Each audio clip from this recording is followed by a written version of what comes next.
드립니다. 예배에 함께 하신 우리 모든 성도 여러분 진심으로 환영합니다. 그리고 LA에 수많은 교회가 있는데 그 많은 교회 중에 저희 세르토스 교회를 방문하신 우리 손님 여러분 진심으로 환영합니다. 탁월한 선택을 하셨습니다. 그리고 또 방송을 통해서 예배에 동참하시는 여러분 모두도 진심으로 환영을 합니다. 우리 매 안식일마다 저는 이 어린이 설교와 찬양대 특창을 통해서 예배 시작하기 전에 이미 받을 은혜를 다 받습니다.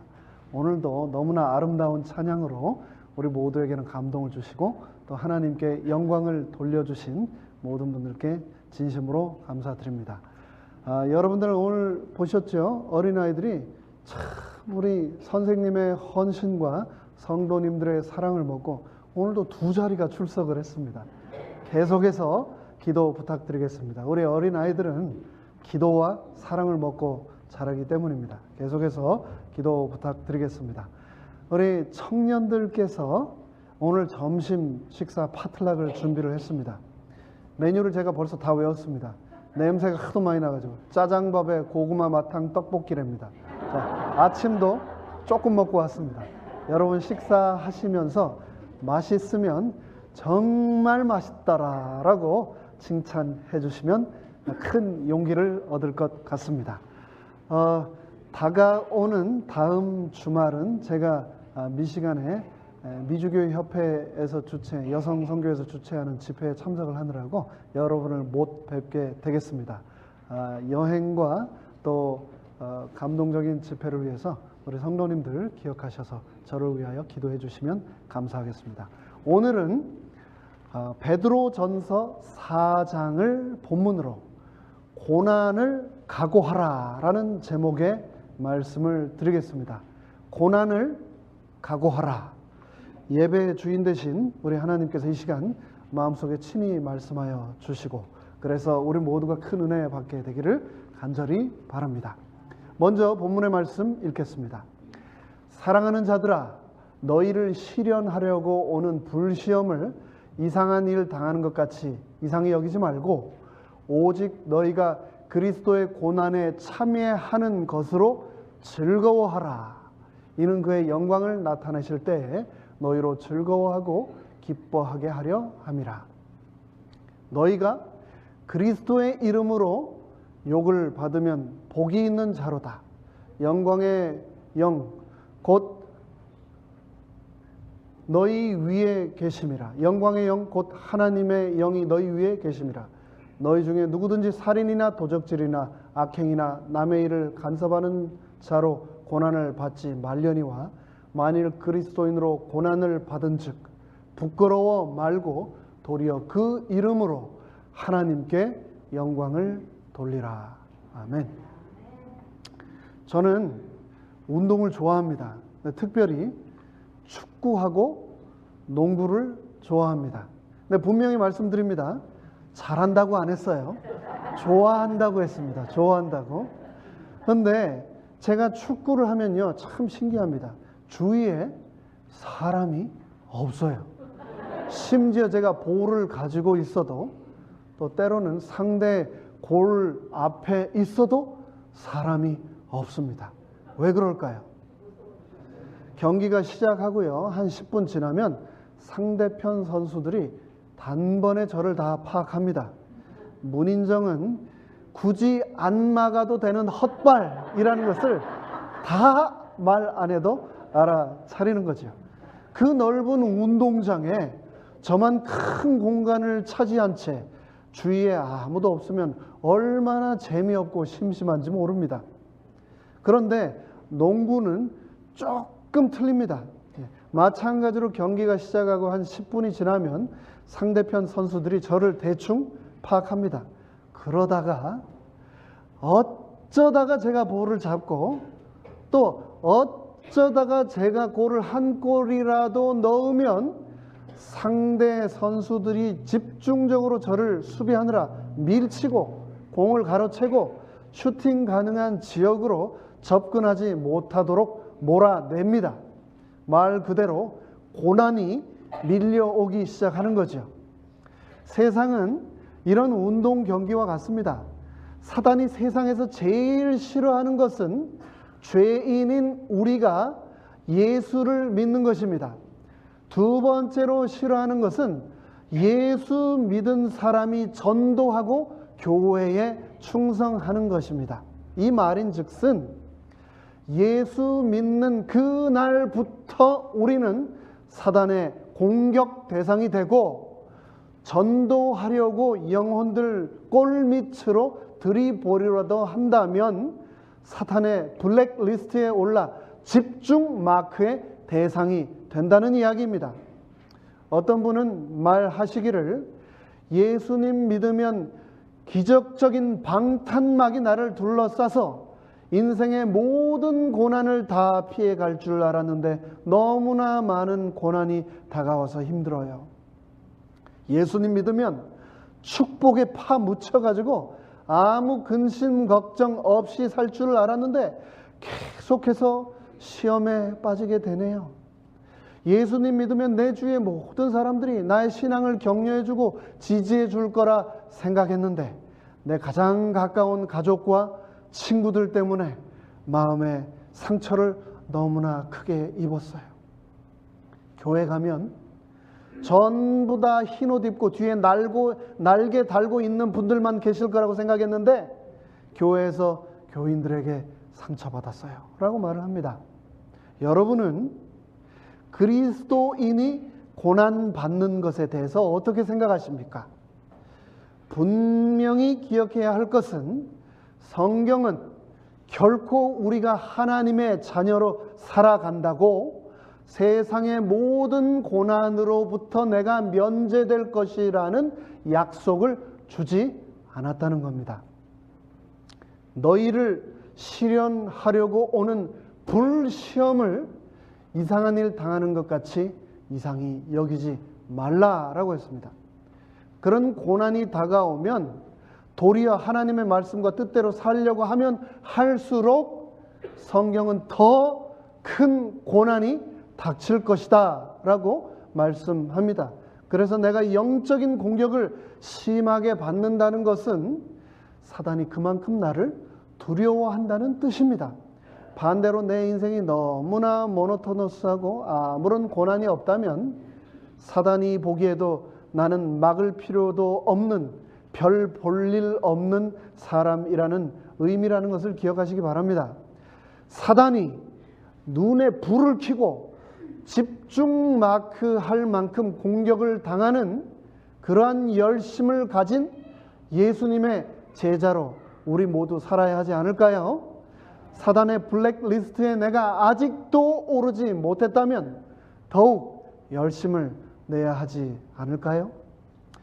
여러분, 교회는 어떻습니까? 이 교회에 고난과 시련이 있습니까? 저는 여태까지 다닌 교회 중에 이렇게 많은 고난을 당해온 교회에 출석해 본 적이 없습니다. 우리 교회 지난 31년에 특별히 지난 10년의 역사를 여러분들 잘 아시지 않습니까? 그래서 이 교회 힘들어서 더 못 다니겠다라고 생각하는 분 계십니까? 이 교회는 고난과 시련이 너무 많아서 사단이 너무 열심히 일해서 다른 교회로 옮겨야 되겠다라고 생각하는 분 계십니까? 하지만 생각해 보십시오. 교회가 아무 일도 하지 않으면은요, 고난도 없고 오해도 없고 시련도 없습니다. 하지만 하나님의 명령에 충성하려고 하면 할수록 교회에 주어진 그리스도의 지상명령에 충성하려고 하면 할수록 사단은 이 교회를 더욱 집중 마크하고 핍박하며 자신의 능력을 최선을 다해 이 교회에 고난을 퍼붓는다는 사실을 말합니다. 오늘 드리는 말씀의 제목, 고난을 각오하라입니다. 예수님 믿으니까 복에 복을 받아서 복에 파묻히실 것입니다가 아니고 뭐라고요? 고난을 각오하라. 내 개인의 신앙생활에서와 교회에서 신앙 공동체로서의 삶에서도 우리는 고난을 각오해야 합니다. 결코 고난이 그렇게 임하는 것을 이상히 여기지 마시기 바랍니다. 사람들이 나와 이 교회를 상대로 수하고 나에 대해 오해의 뒷말을 하고 나의 순수한 봉사와 헌신을 매도하더라도 노여워하지 마시기 바랍니다. 하나님의 뜻대로 살기 위해서 사탄의 왕국인 이 땅에서의 고난은 우리의 팔자다 생각하시기 바랍니다. 두려워하지 마시고 의아해하지도 마시고 당연하다라고 받아들이시라는 말입니다. 오늘 본문의 말씀은 고난을 각오하며 우리가 가져야 할 삶의 태도를 세 가지 명령의 형태로 주셨습니다. 그것은 첫째, 고난을 늘 예상하고 삶에 임하라. 둘째, 고난받는 것을 슬퍼하지 말고 도리어 기뻐하라. 셋째, 굳이 안 받아도 되는 불필요한 고난들을 피하라 라고 하는 명령입니다. 본문을 살펴보기에 앞서 당시의 배경을 살펴보겠습니다. 이 편지를 받고 있는 소아시아의 성도들은 오늘날 우리처럼 여러 가지 고난을 받고 있었습니다. 베드로는 앞부분에서 너희가 여러 가지 시험으로 근심하게 되었다라고 말합니다. 이 지역은, 이 소아시아 지역은 복음이 전해지는 그 순간부터 환난이 함께한 곳이었습니다.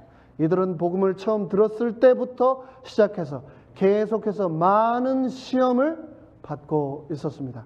그들의 고난은 직접적인 것이었습니다. 믿음으로 인해서 비난과 손가락질을 당했고 사회적인 불평등을 경험해야 했고 육체적인 핍박을 감내해야 했습니다. 네로 황제의 광기 어린 핍박이 성도들의 고난과 순교로 이어졌습니다. 이 편지를 받은 성도들과의 정도의 차이는 있겠지만 오늘날을 살아가는 우리도 누구든지 주님의 이름을 위하여 그리스도인답게 살고자 한다면 고난은 피할 수 없습니다. 그렇다면 고난을 어떻게 바라봐야 할까요? 첫째, 본문에서는 고난을 이상히 여기지 말고 고난을 늘 예상하고 각오하고 살라고 명령합니다. 베드로는 그들이 당한 고난을 너희를 연단하려고 오는 불시험이라고 표현했습니다. 캘리포니아에 살고 있는 우리는 지난 여름에 있었던 여러 산불들을 통해서 그 누구보다도 그 어느 때보다도 불의 위력을 잘 알고 있습니다. 불시험이라는 단어를 통해 그들이 당한 시험이 결코 가볍고 견뎌내기 쉬운 시험이 아니었다라는 것을 우리는 알 수 있습니다. 그들의 믿음을 뒤흔들 만한 시험, 불이 타오르는 것처럼 강렬한 시험이었습니다. 그런데 그 시험은 너희를 연단하려고 오는 고난이라고 성경은 말씀하십니다. 이 말씀을 통해서 바울은 고난이 우리에게 주어지는 목적을 분명하게 말하고 있습니다.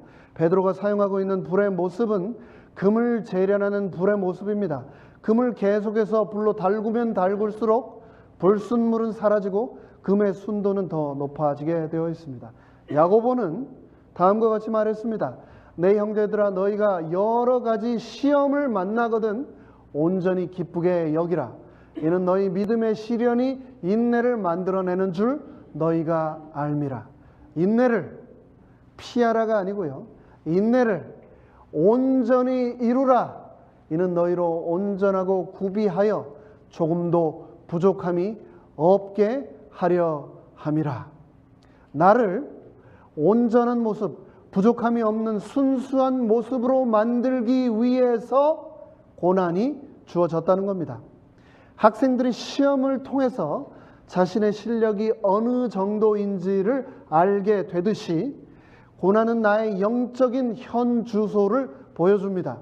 그동안 어려움이 없을 때는 잘 몰랐던 나의 참모습, 하나님을 신뢰하는 내 믿음의 정도를 고난은 정확하게 보도록 만들어줍니다.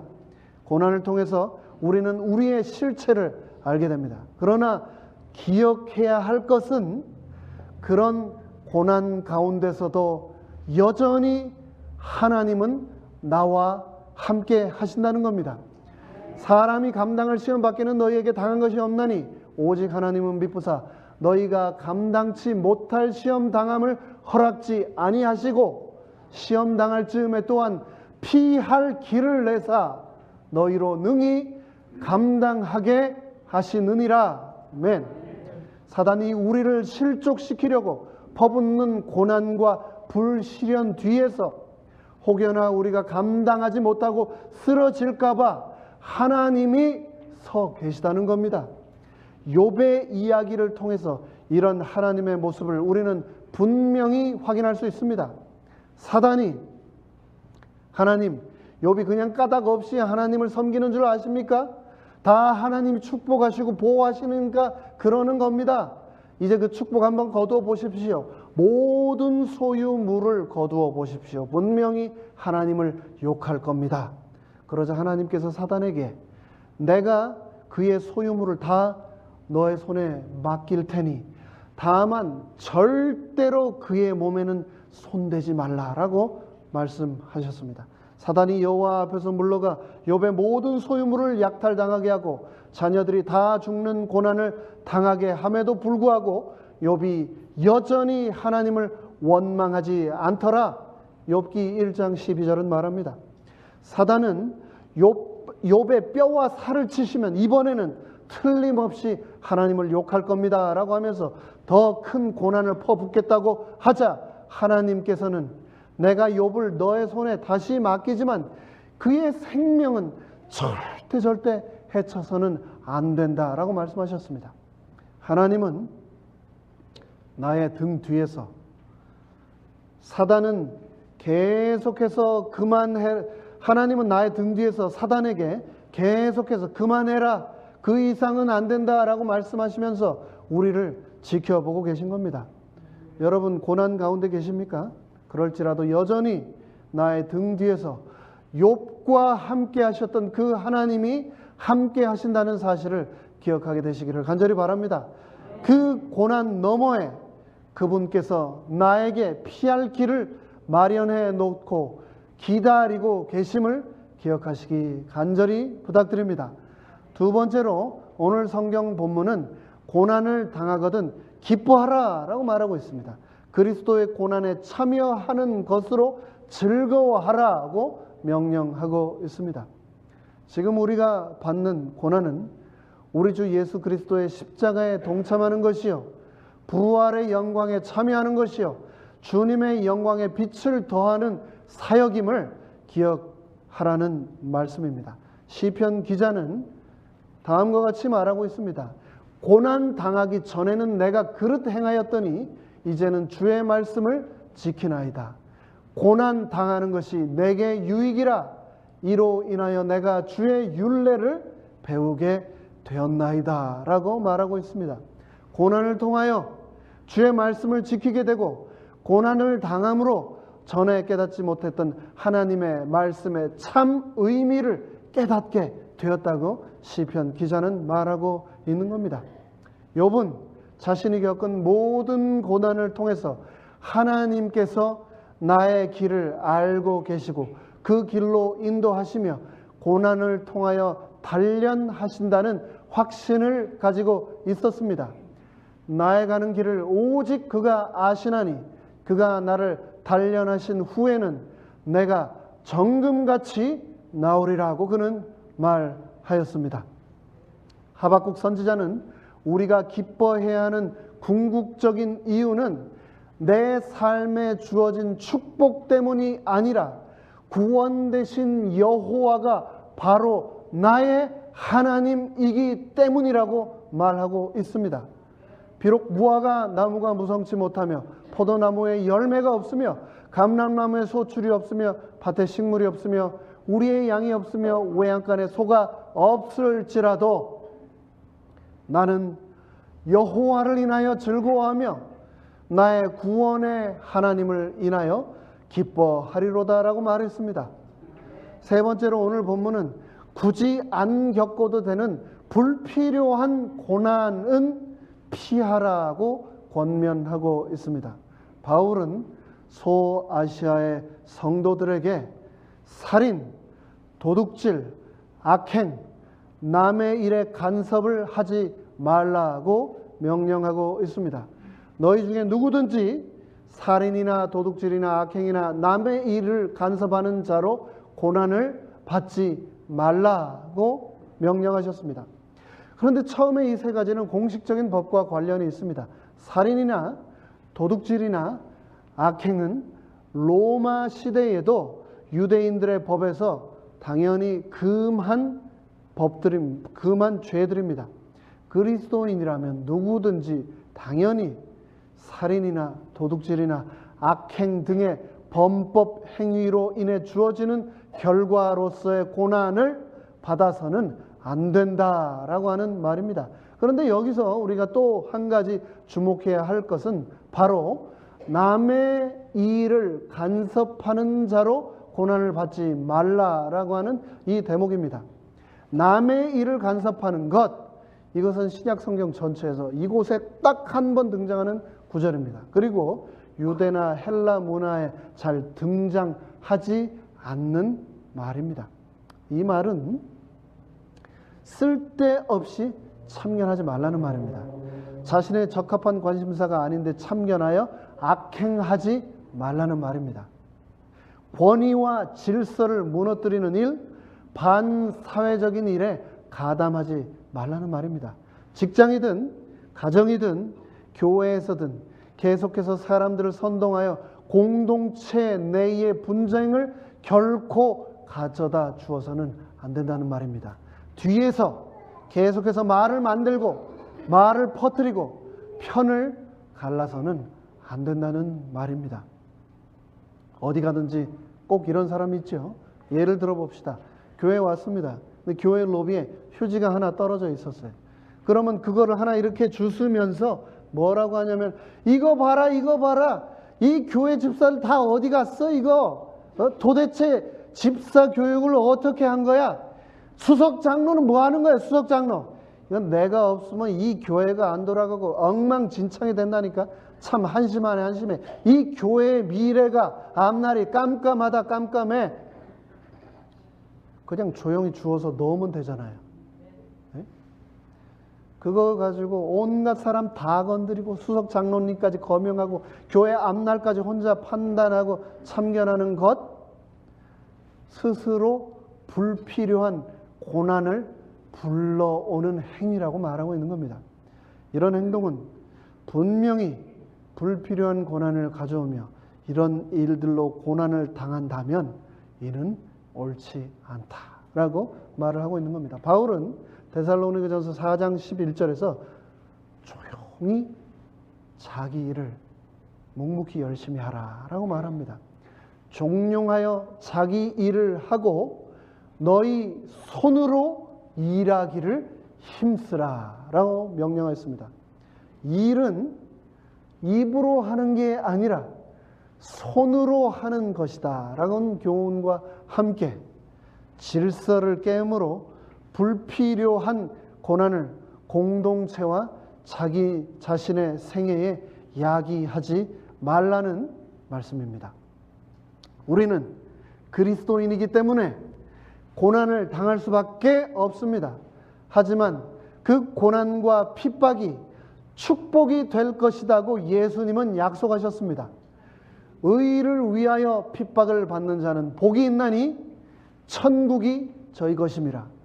나를 인하여 너희를 욕하고 핍박하고 거짓으로 너희를 거스려 모든 악한 말을 할 때에는 너희에게 복이 있나니 기뻐하고 즐거워하라. 이 땅이 아니라 어디에서요? 하늘에서 너희의 상이 큼이라.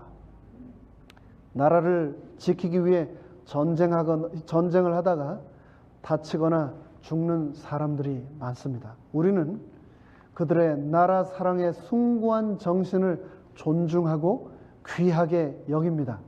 베테랑, 참전 용사, 그들 또한 자신이 사랑하는 나라를 위해 바친 희생을 영광으로 생각합니다.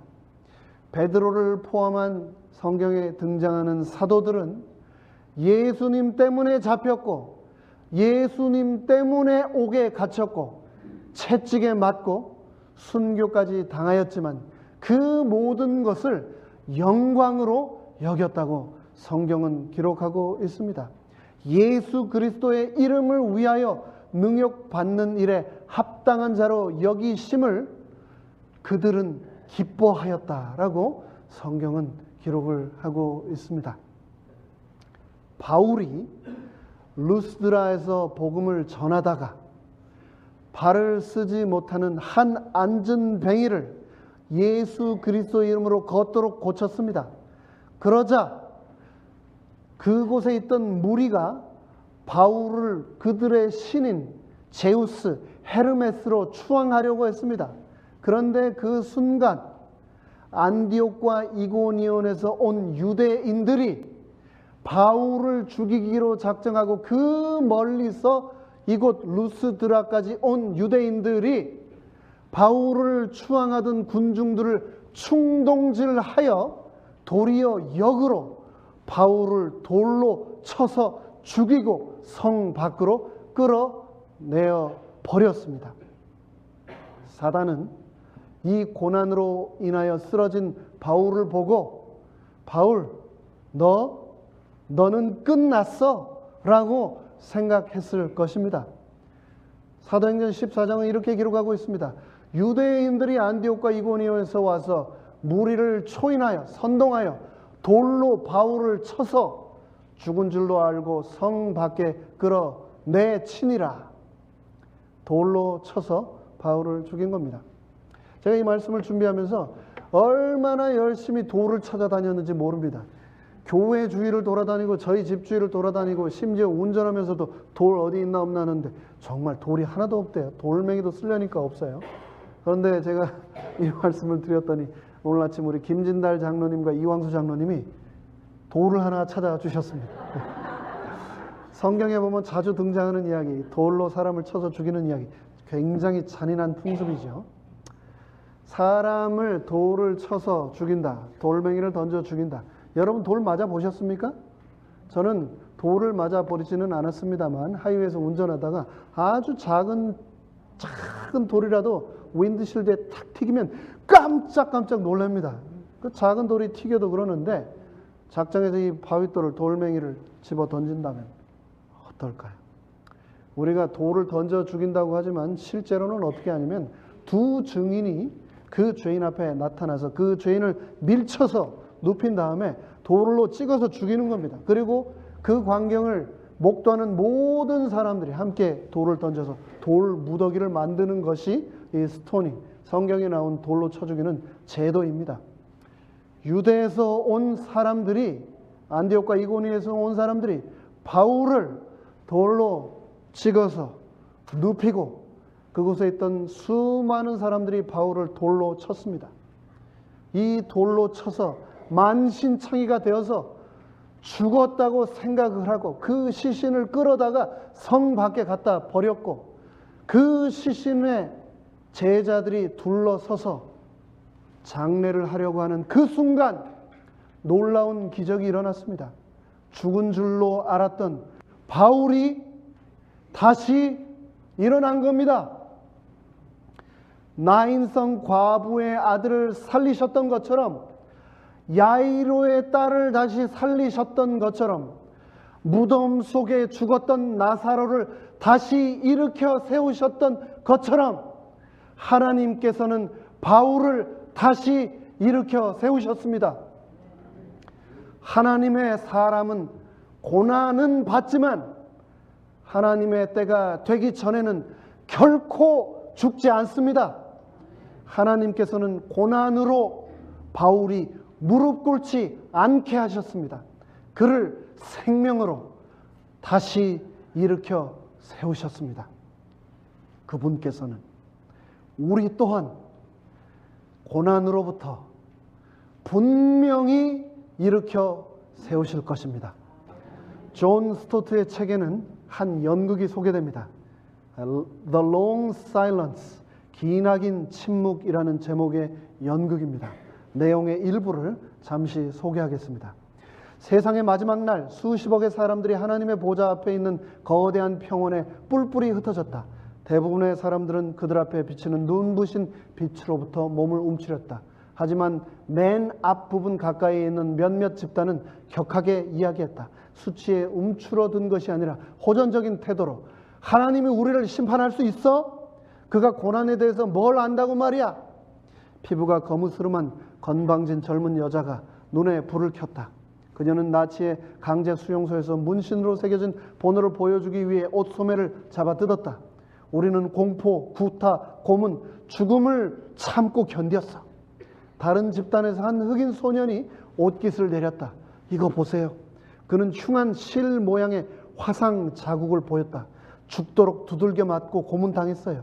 아무 죄도 없이 다만 흑인이라는 이유만으로 말이에요. 다른 무리에서는 슬픈 눈빛에 임신한 어린 여학생이 있었다. 내가 왜 이 고통을 받아야 하죠? 그건 제 잘못이 아니에요. 그녀는 눈물을 흘렸다. 그래서 이 집단들은 각각 그들의 지도자들을 파견했는데 그들은 가장 많이 고난을 받았다는 이유로 뽑힌 사람들이었다. 그들은 유대인 1명, 흑인 1명, 히로시마에서 온 사람, 지독하게 불구가 된 관절염 환자, 탈리도마이드로 인한 기형아 등이었다. 평원 한가운데서 그들은 서로의 의견을 들었다. 마침내 하나님께 그들의 제안을 제시할 준비가 되었다. 하나님이 그들의 심판관으로서의 자격을 부여받기 전에 그분은 우리가 당했던 고난을 경험해야 합니다. 그들의 결정은 하나님이 이 세상에서 한 인간으로 살아야 한다고 선고를 내려야 한다는 것이었다. 하나님을 유대인으로 태어나게 하자. 그의 출생의 합법성을 의심받게 하자. 그에게 굉장히 어려운 일을 주어서 그가 그 일을 하려 할 때 가족들조차도 그를 미쳤다고 생각하게 하자. 가장 친한 친구에게 배반을 당하도록 하자. 잘못된 비난을 받고 편견에 찬 배심원들에게 재판을 받고 비겁한 재판관에게 선고를 받게 하자. 그가 고난을 당하게 하자. 그리고 마지막에 혼자라는 것이 무엇을 뜻하는지 그가 무섭게 맛보도록 하자. 그 다음 그를 죽게 하자. 그가 죽었다는 사실을 믿지 못하게 하자. 그리고 마지막 사람이 판결을 발표하는 것을 마쳤을 때 기나긴 침묵이 흘렀다. 아무도 말하지 않았다. 아무도 움직이지도 않았다. 왜냐하면 갑자기 우리 모두는 하나님이 이미 그 형벌을 다 당하셨음을 알게 되었기 때문이다. 이제 말씀을 마무리하겠습니다. 여러분은 과거에 많은 고난을 당하셨고 앞으로도 계속해서 하나님의 뜻대로 사시겠다고 결심하신다면 더 큰 고난을 당하실 겁니다. 그러나 잊지 말아야 할 것은 나의 이 모든 고난을 하나님이 알고 계시다는 것과 그리고 이 땅에서 내가 당하는 고난들을 통하여 하나님께서는 나를 그리스도의 형상으로 빚어 가신다는 사실입니다. 자녀이면 또한 후사, 곧 하나님의 후사요. 그리스도와 함께한 후사니 우리가 그와 함께 영광을 받기 위하여 고난도 함께 받아야 될 것이니라. 생각건대 현재의 고난은 장차 우리에게 나타날 영광과 좋게 비교할 수 없도다. 고난보다 더 큰 영광이 기다리고 있다는 것을 기억하시기를 간절히 부탁드립니다. 돌에 맞아 죽은 것처럼 되었던 바울이 다시 벌떡 일어났던 것처럼 풀무불 가운데서 새 청년의 머리카락이 한 올도 타지 않도록 하나님께서 불길로부터 그들을 지키셨던 것처럼 내 옆에서 하나님이 나를 지키신다는 것을 기억하시기 바랍니다. 고난으로 인하여 원망하지 마시고 고난을 통하여 내 삶 속에 임재하시는 하나님을 경험하게 되시기를 간절히 바라면서 말씀을 마치겠습니다.